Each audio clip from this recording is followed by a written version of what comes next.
પર્યુષણનું પાવન પર્વ અને આજે આ પાવન પર્વનો અંતિમ દિવસ છે સંવત્સરી. આપ સૌને આ પર્વની શુભેચ્છાઓ. આજના દિવસનું મહત્વ શું છે અને હવે આખું વર્ષ જૈન શ્રાવકોએ શું ધ્યાનમાં રાખવું જોઈએ એ વિશે વધુ વાતચીત કરવા આજે આપણી સાથે જોડાશે આચાર્ય ભગવંત મહાબોધિ સુરેશ્વરજી મહારાજ સાહેબ. આપનું સ્વાગત છે. વંદન આપને.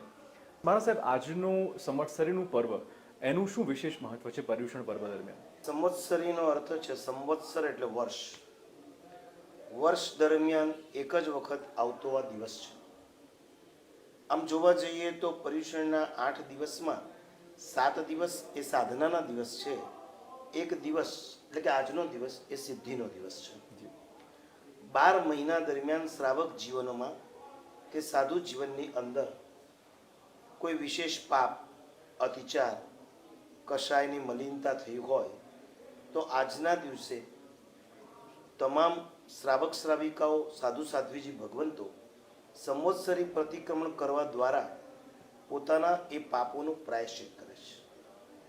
એટલે સૌથી મોટો મહિમા એનો એ છે કે આત્માની શુદ્ધિનું આ પર્વ છે. તમે જોજો, દુનિયાના પર્વો અને જૈન શાસનના પર્વોમાં એક ડિફરન્સ છે. અન્ય દર્શનના, અન્ય ધર્મના પર્વોમાં આપણને ક્યારેક ખાણી પીણી, નાચ ગાન, જલસા વગેરે જોવા મળશે. જ્યારે સંવત્સરી પર્વમાં નાના 5 વર્ષના બાળકથી લગાવી 90 વર્ષના માજી પણ આજના દિવસે ઉપવાસ, છઠ, અઠ્ઠમ એટલે 3 ઉપવાસ કરવા દ્વારા આ પર્વની ઉજવણી કરશે. તપ અને ત્યાગ દ્વારા આ પર્વને ઉજવવામાં આવે છે. જી, વિશેષ દેરાસરોની વાત કરીએ, જિનાલયની વાત કરીએ તો એમાં કોઈ વિશેષ પૂજા થાય છે શ્રાવકો માટે? એમાં શું વિશેષ હોય છે? સંવત્સરીના દિવસે મોટા ભાગના શ્રાવકો ઔષધ વગેરેની આરાધના કરતા હોય છે. તેમ છતાં જેઓ ઔષધ નથી લઈ શકતા તેઓ દેરાસરમાં આજના દિવસે વિશેષ પૂજા કરે. ઉપાશ્રયમાં ગુરુ ભગવાનના મુખે બારસા સૂત્ર એટલે કલ્પસૂત્રનું શ્રવણ કરે છે અને બપોરે પ્રતિક્રમણ કરે. અને પ્રતિક્રમણ પૂર્ણ થયા બાદ રાજનગરના વિશિષ્ટ જિનાલયો, આ દરેક જિનાલયોમાં થતી અંગરચનાઓ એના દર્શન કરવા માટે જતા હોય છે. જી, પર્યુષણનો અંતિમ દિવસ સંવત્સરી છે, પણ એટલે એમ કહેવાય કે અત્યારે જે 8 દિવસ દરમિયાન જે જપ, તપ, વ્રત, આરાધના કરી છે એનું ફળ જો આખું વર્ષ મેળવવું હોય તો એના માટે પણ આજનું આ દિવસનું વિશેષ મહત્વ છે. અમે અમારા પ્રવચનોમાં શ્રાવકોને કહેતા હોઈએ છીએ કે આ પર્યુષણ પર્વ દ્વારા થતી આરાધના એ માત્ર પર્યુષણ પૂરતી સીમિત ન રહેતા જીવનના કાયમ માટે વણાઈ જવી જોઈએ. જી, એટલે કે આ દિવસોમાં તમે અહિંસાનું વિશેષ પાલન કરો છો, આ દિવસોમાં તમે પરમાત્માની ભક્તિ કરો છો, આ દિવસોમાં તમે જીનવાણીનું શ્રવણ કરો છો. એ માત્ર 8 દિવસ પૂરતી સીમિત ન રહેતા લાઈફ ટાઈમ માટે એ જીવનમાં ચાલવી જોઈએ. એના ઉપર અમે ખાસ ભાર મૂકીએ છીએ અને અમને જોવા પણ મળે છે કે પર્યુષણ પર્વનું આગમન પામી એના નિમિત્તે ઘણાના જીવનમાં પરિવર્તન આવ્યા હોય છે. જેઓ રાત્રિ ભોજન કરતા હતા એમણે રાત્રિ ભોજનનો ત્યાગ કર્યો હોય, જેઓ તપ ત્યાગ નહોતા કરતા એમણે આ દિવસોની ઉપવાસની આરાધના કરવા દ્વારા પોતાના જીવનમાં આગળ નવા વિશેષ તપો કરવાનું શરૂ કર્યું હોય, જપ કરવાનું, પ્રવચન સાંભળવાનું શરૂ કર્યું હોય. એટલે આ 8 દિવસની આરાધના શ્રાવકોમાં 8 દિવસ પૂરતી સીમિત ન રહેતા કેટલાક શ્રાવકો એને લાઈફ ટાઈમની આરાધના બનાવતા હોય છે. ઓકે. સંવત્સરીના પર્વના દિવસ દરમિયાન જૈન સમાજના શ્રદ્ધાળુઓ છે એ મિચ્છામી દુક્કડમ આ શબ્દ પ્રયોગ ખાસ કરે છે. આજનો દિવસ તે ક્ષમા માંગી લેવાનો, ક્ષમા આપી દેવાનો, એનું શું મહત્વ ક્ષમાપનાનું? તમને આગળ જણાવ્યું એ પ્રમાણે જૈન શાસનમાં ક્ષમાનું ખૂબ જ મહત્વ છે. 12 મહિના દરમિયાન જેની સાથે અબોલા અણબનાવ થયા હોય તો એની ક્ષમા યાચના કરવા માટેનો સ્પેશિયલ ડે છે.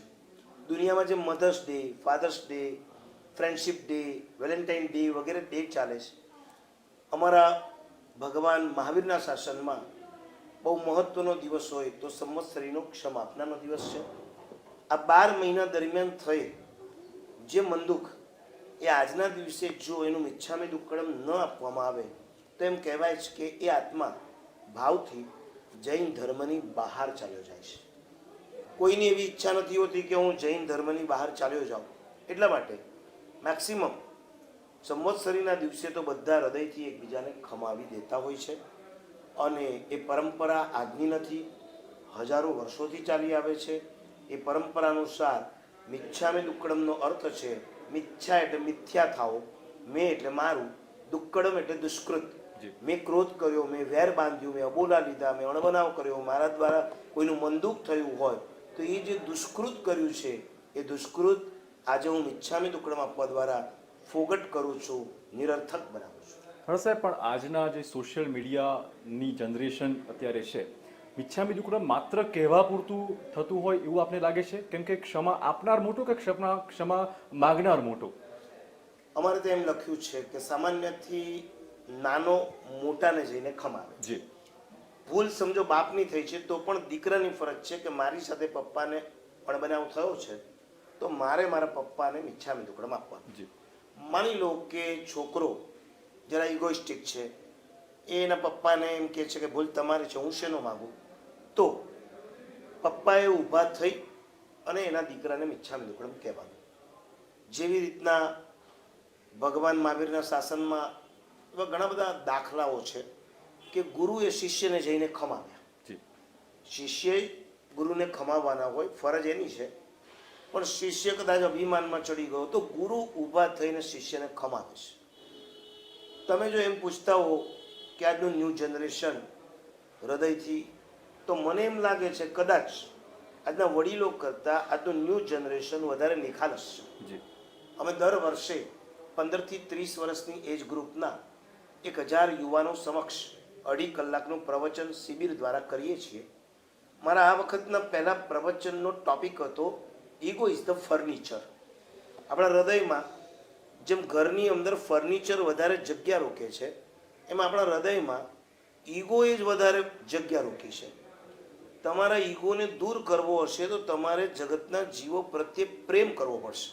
એટલે મારી બીજી શિબિરનો ટોપિક હતો love is the space. Ego is the furniture, love is the space.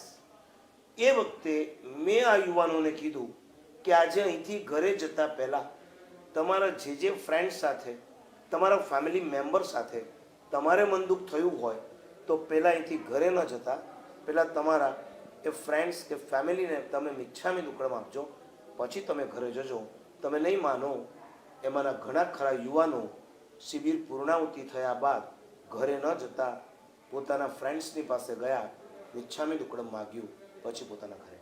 ખૂબ સરસ. મારા સાહેબ, પર્યુષણના 8 દિવસ દરમિયાન જે કોઈ શ્રાવકોએ જપ તપ આરાધના કરી છે એટલે પોતાના પાપો ધોવાનો પ્રયત્ન ચોક્કસ કર્યો છે, પરંતુ હવે આખા વર્ષ દરમિયાન એનું એ જ વિહાર વિચરણ વર્તન રહે ખરું? મનુષ્ય માત્ર ભૂલને પાત્ર.